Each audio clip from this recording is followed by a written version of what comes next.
अस्सलाम वालेकुम dear student, I am your English teacher Abdul Basir. Dear student, आज के लेक्चर में हम फ्यूचर परफेक्ट टेंस के बारे में पढ़ेंगे। फ्यूचर परफेक्ट टेंस में मुस्तकबिल में होने वाले ऐसे कामों का जिक्र पाया जाता है जो कि मुकम्मल हो चुके हैं। अब सबसे पहले हम इस टेंस की पहचान को देखेंगे। इस टेंस के फिक्रों के आखिर में चुका होगा, चुके होंगे, गया होगा वगैरह जैसे अल्फाज आते हैं। बुनियादी तौर पर हमने देखना होता है कंप्लीशन ऑफ द एक्शन को, कि काम मुकम्मल हो चुका है मुस्तकबिल में।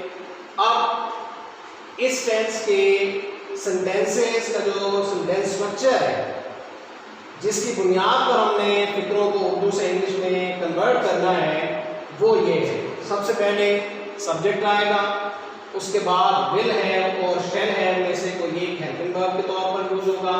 आई वी के साथ शेल है, बाकी सबके साथ विल है।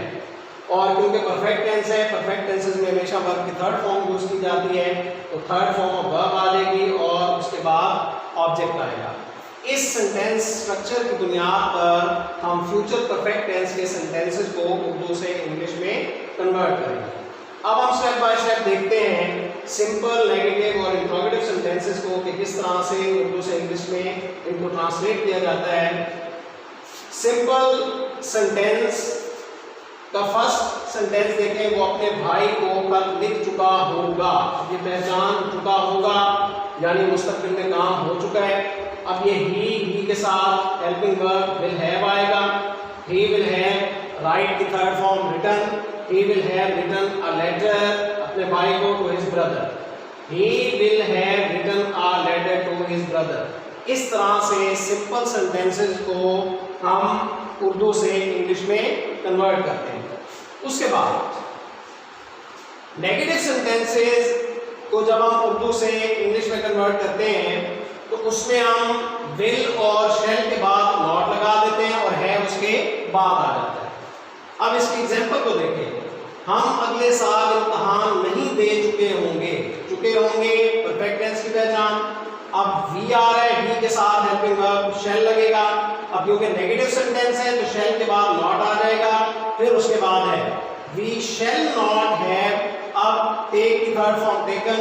We shall not have taken the exam अगले साल next year. We shall not have taken the exam next year. इस तरह से नेगेटिव सेंटेंस को हम उर्दू से इंग्लिश में ट्रांसलेट करते हैं। उसके बाद कन्वर्ट करते हैं इंट्रोगेटिव सेंटेंसेस को। देखते हैं कि किस तरह से इंट्रोगेटिव सेंटेंसेस को उर्दू से इंग्लिश में कन्वर्ट किया जाता है।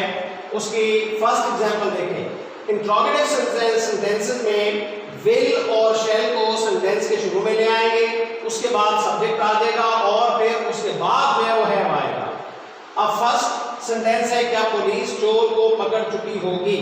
विल, उसके बाद सब्जेक्ट द पुलिस और फिर है विल द पुलिस है, कैच की थर्ड फॉर्म कॉट और फिर object the thief. Will the police है कॉट द थीफ। इस तरह से फर्स्ट इंट्रोगेटिव सेंटेंस को उर्दू से इंग्लिश में कन्वर्ट किया। उसके सेकंड सेंटेंस देखें, वो कराची क्यों गया होगा। अब इंट्रोगेटिव में दूसरी टाइप आती है जिसमें कब, क्यों, कहाँ, कैसे जैसे अल्फाज आ जाते हैं।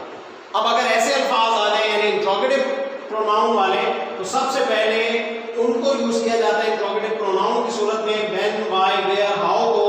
तो वो कराची क्यों गया होगा, तो क्यों को सबसे पहले लिखेंगे व्हाई, उसके बाद फिर हेल्पिंग वर्ब विल आएगा, फिर ही सब्जेक्ट आएगा, फिर है व्हाई विल ही हैव। अब गो की third form gone. Why will he have gone to Karachi, ये ऑब्जेक्ट आ जाएगा। Why will he have gone to Karachi. इस तरह से इस इंट्रोगेटिव सेंटेंस को हमने उर्दू से इंग्लिश में कन्वर्ट किया। और उसके बाद लास्ट जो है ना सेंटेंस देखें, खिड़की किसने तोड़ी होगी। अब ये तीसरी टाइप इंट्रोगेटिव सेंटेंसेस की जिसमें कौन आ जाता है या किसने आ जाता है। अगर कौन आ जाए तब भी हु, और किसने आ जाए तो तब भी उसकी जगह पे हु को यूज किया जाता है, जो कि इंट्रोगेटिव प्रोनाउन है। खिड़की किसने तोड़ी होगी, हु आ जाएगा। उसके बाद विल हेल्पिंग वर्ब के तौर पर, हु विल, उसके बाद है हु विल हैव, ब्रेक की third form broken, who will have broken, फिर ऑब्जेक्ट आ जाएगा the window, who will have broken the window, आखिर में क्वेश्चन मार्क। तो इस तरह से डियर स्टूडेंट इंट्रोगेटिव सेंटेंसेस को उर्दू से इंग्लिश में कन्वर्ट किया जाता है। तो आज के इस लेक्चर में हमने देखा कि किस तरह से फ्यूचर परफेक्ट टेंस के सेंटेंसेस को उर्दू से इंग्लिश में कन्वर्ट किया जाता है। उम्मीद है डियर स्टूडेंट के ये बात आपको अच्छी तरह से समझ आ गई होगी, लेकिन अगर इसके बावजूद किसी किस्म की कोई कंफ्यूजन हो, कोई बात ना समझ में आई हो, तो आप मुझसे रब्ता कर सकते हैं, इंशाल्लाह आपकी कंफ्यूजन दूर की जाएगी। गॉड ब्लेस यू, अल्लाह हाफ़िज़।